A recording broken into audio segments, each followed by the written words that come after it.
What's going on, everyone? Vampyr Gaming here, and today we're going to be talking about the Sealed Battle Events Volume 2. In this event, you're able to win the winner Boa.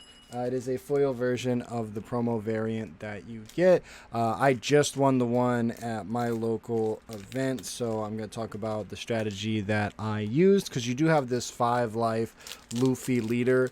The interesting thing about this is the leader counts as every single character, card, and type. So any effects are valid with this leader, and that really opens up a lot of opportunities for us in the game. So I'm going to go through the list that I had from my pulls. It was a perfect 40. I didn't really need to make any edits because a lot of cards you play just aren't great, but there are a lot more that versus the pre-release that we now see that are actually very strong. One of those being Inatsumi. I did not pull him, but we'll talk about him later. We're going to talk about my deck, my strategy, then we'll just talk about overall cards from the card pool that you can use. So let's go ahead and dive in. So these are all sorted by color.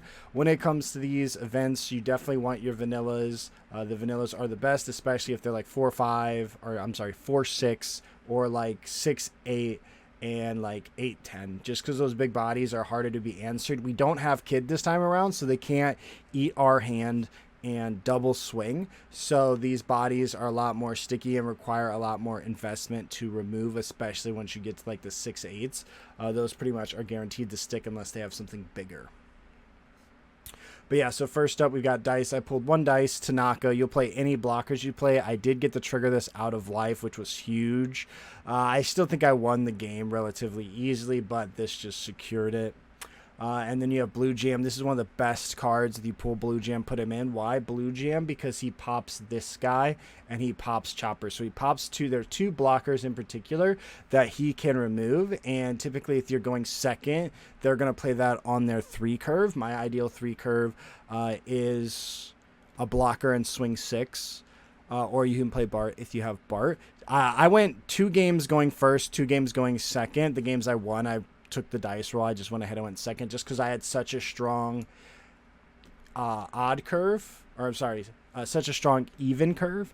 But the deck also typically has a really good odd curve as well, just because the leader is generic and we get to play a lot of yellow cards, but we'll talk about that. But so I also had one Aladdin. Again, you just want to play these blockers. Eroge, you want to play these blockers. 4-6 vanilla, we want to play those. Papag is a 2K. We want the 2Ks. I saw 2 of these Mihawks, which is really good because if you establish this card is so strong because it replaces yourself. You get a card with no counter out of your hand, establishing a threat, and it replaces himself. I was torn on the Jinbei. I did have a removal event that like KOs the 3Ks because it could hit some of the blockers, and I thought, well, maybe I can use the KO blocker in late game. But I just went ahead and opted for the Jinbei because I did pull a Trafalgar Law. He's a 2K, so I auto had to put him in. And I was like, if I go second and I play Jinbei Law, and the next turn I go swing, then Law, peel a card, they probably aren't coming back from that just because I had gained so much value.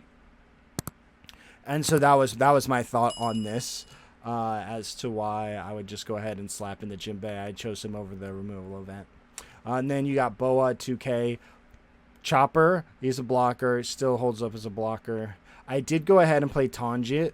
I played him at 1 because I pulled 1, but a lot of times I'm not great at winning the dice roll. Let's put it like that. So I went ahead, because again, I went 2 games. I went first. I did win those games, but I went ahead and put this in just because it's a really strong turn 1 play, because in turn 3, again, you don't typically have a great move unless you're playing a blocker. If you don't have a blocker, then you can go, if you have Tangent, you can go 6-5 or 5-6, and then they have to answer Tangent. And so he's a 1K on board, or you just get to keep him. So very strong if you're going first, in my opinion. And then, of course, Monkey D. Luffy. We want to play all the top end that we can. You want to be able to, in late game, start establishing these threats because these really matter. Even if it's a 6-7, it doesn't have to be the 6-8. But this character also has the luxury of swinging twice. So this card can be very powerful if your opponent isn't careful. Like if this card is played against you and you have a blocker and he swings, and that blocker, if you block, puts you down to 2, you block. Because if not, he gets a second swing for free. So that blocker just stopped 2 attacks. I think that's one big mistake a lot of people make, is if they have 3 characters, they have their blocker. This character, even if he just vanilla swings 7 to test the waters, you block. because then they can't restand him to do the big swing. The only argument I see where you shouldn't do that is if they're on the 8 curve, because then they might want to play like a Mihawk or something. But even then, like, because then they'll -3 and they only go back up to 7. Like, I still think you should block any swing when this guy comes down and he's swinging on a 3, and you can make it 2. And then, of course, Kaku, he's a 2K. I pulled 3 Juzumanda, so that was nice. Those blockers, it's the cheapest, best blocker aside from Chopper. I did pull a Stus Bus. I did go ahead and play Stussy. Obviously, any super rares you pull, you're probably going to play them. The only one you might not play is Jinbei, but he's still a 4/5 with counter. So, and then 2K Bakersville, Hattori. You've got Maha. Maha's a 6/8, very strong card. Honestly, one of the best cards. Him and Mihawk, absolutely phenomenal. If you drop both of these, you probably just don't lose unless your opponent matches your energy, or has like a Stussy. And then we got Luffy. I went ahead and played Nightmare Luffy. I could have replaced this with like a 6/7 because I do have a lot of 5s because, as you can see, the Vega Punk engine all is live.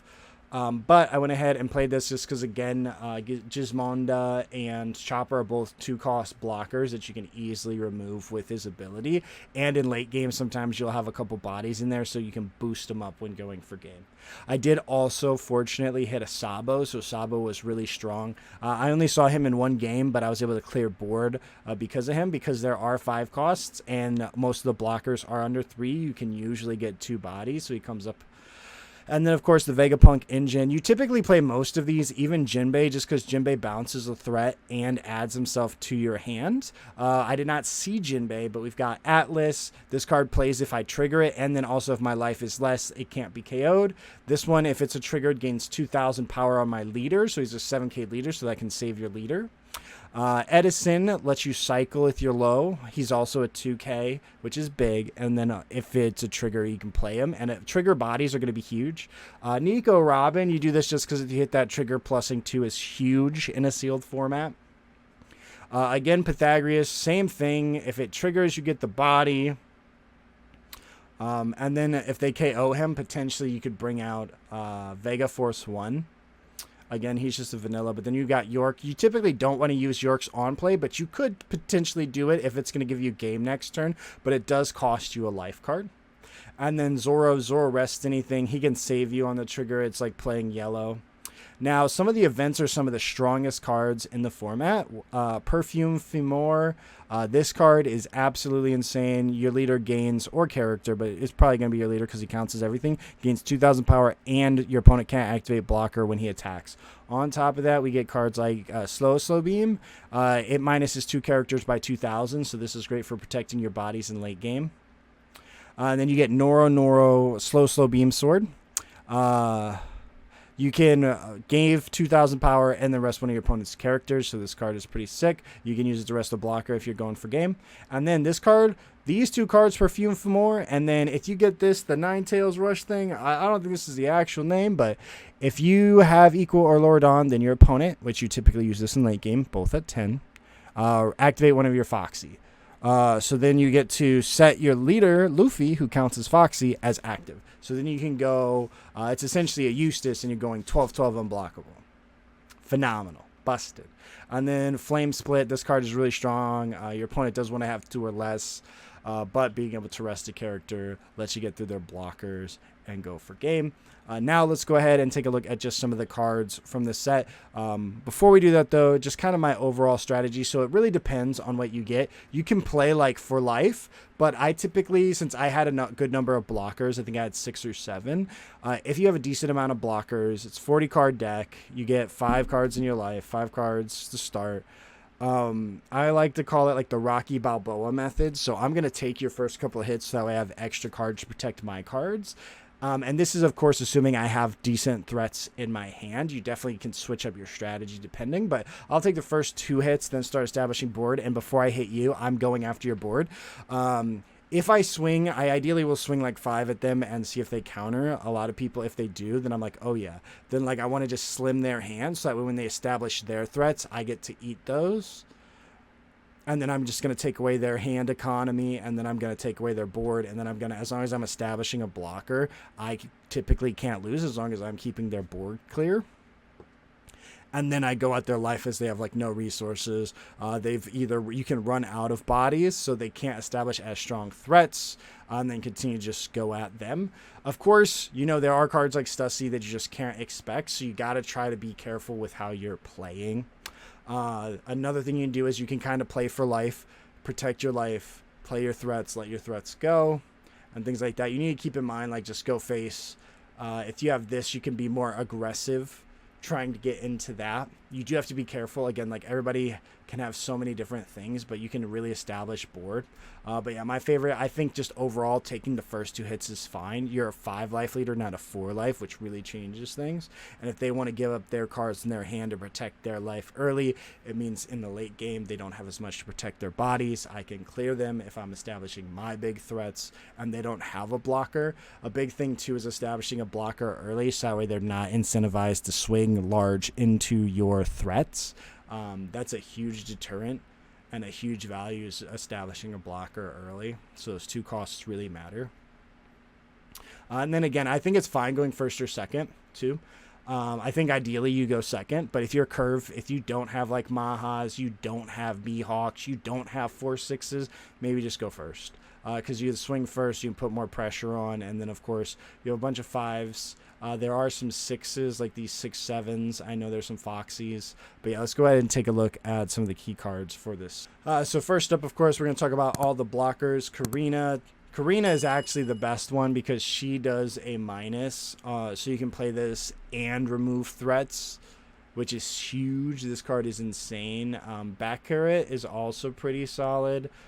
Because on your opponent's attack, you can trash 1 card and then do plus 2,000 with her. So she really comes up to, a lot of these are vanilla, but Hawkins is a blocker because of your leader. So he's pretty decent. You typically want to swing with him. And then you've just got your regular everyday blockers. I just want to make sure. Shaka, insane. But yeah, these are all of your blockers. The next biggest thing is Vegapunks. All of these have decent triggers. I can't believe this is my life. Kobe Jinbei, Nico Robin, Buzz Luffy here is absolutely absurd because you can get a potential KO on your trigger. Lilith less so, but like Frankie, he's a 2K. But all the on plays are absolutely phenomenal. Pythagoras, York, Edison, Atlas, Shaka, all these trigger out of your life. Chopper is less relevant. I just opted not to play him because you have to have one established to give it blocker, and it's a trigger, so it's very circumstantial, and I just didn't like it, but I think that these are some of the best ones. So then just to kind of take a look at some of the events, because some of the events are pretty solid. Slave Arrow is actually really good because it also partners with Foxies. This one guy played this, bounced back, I think Capote, and then played it again, so that way one of my characters once again could not attack. So this has some really strong combo capability. I guess you could do the same with like Snake Dance. You don't need, in my opinion, as many counter events as we did before, because we don't have to worry about our opponent typically going 12-12 unless they have the Foxy event. These are still pretty, and because the Revolutionary Armies are for characters, but I did consider Dragon's Breath because it KOs a 3K or less, which helps you get rid of some blockers.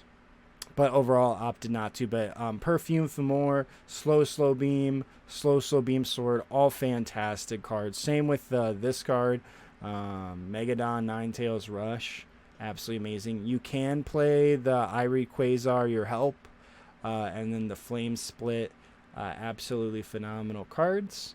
But anything else, I just don't think you need them as much as you used to, just because we don't have to worry about 12-12 coming at our face every other turn that we don't have a blocker.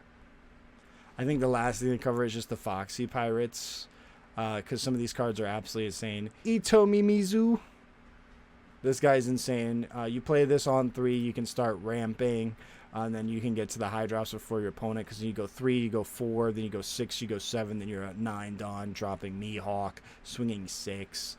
Capote, You Dawn -1 up to one of your opponent's characters with a cost of 6 or less, because all these have the Foxy Pirates, but your leader is a Foxy Pirate, so you get all of those. This one, 2k, so you'll play her. I don't think you'll just want to cast her for her effect.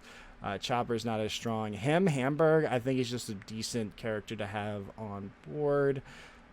Just because, again, we want to play those 5/6s, and he's got counter if we didn't see those. And then Pickle, not so much. Foxy, though, this is like the MVP of the Foxy engine. If you see this, one of my opponents played this against me, and then it actually makes the math so much better, because they're essentially doing like -4 Dawn on your characters, and then they just don't go as far, and it really changes up like mathematical lethal, because you're just losing so much. I inevitably was able to remove it, but yeah, if you have this, if you see this, I saw someone who had 2, they pulled the regular rare and the alt. I'm like, if you drop these back to back, your opponent's probably cooked, just because it costs so much to swing. And then also Manda lets you ramp, so if you're going first, this card can also be a pretty strong turn 2, put you on the even curve as well. But yeah, I think Foxy Pirates, some of the events, and then just the Eggman or Egghead stuff, absolutely phenomenal. But as always, if you found this content of value, if you could do me a favor, hit the subscribe button. It helps me out a ton. And as always, thank you all so much for watching.